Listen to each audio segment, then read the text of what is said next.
When I met the Hebrew Israelite community in Dimona, Israel, I learned about the connection between creativity and life. The essence of life is creative energy. So our bodies are recreating cells every 7 years. I've been creating quite a bit of cells myself here.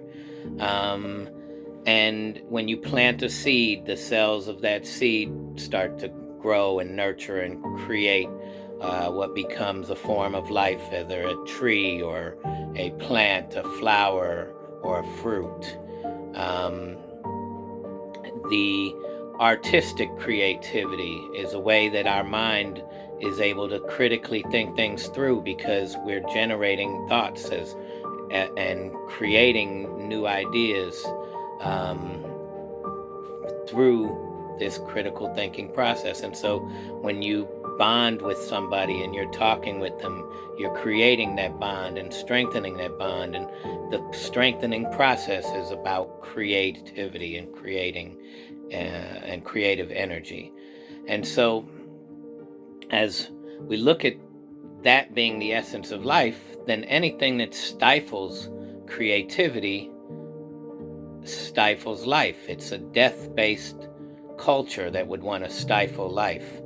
And I start to look at our culture, not only the murders that are constantly taking place, which is obviously death-based, but just the lack of pushing creativity in our schools, the desire to have less creative thought and critical thinking makes us more just following the rules.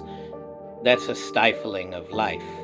I was looking at one of my favorite podcasts, The Ghetto Boys Reloaded, the other day, and Charles Big Angry Adams was on, and he was talking about how when we've imprisoned and targeted so many Black and brown communities to imprison the men and women in those communities through the war on drugs, we've stifled so much possible creativity because these people are locked away in prisons and not out in the world being part of the creative process.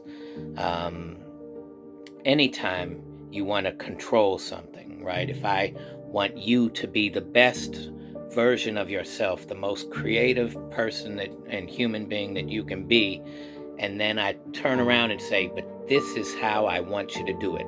Do it this way and this way. The moment I'm putting these constraints on, the moment I'm killing off the creative process, and therefore it's death-based.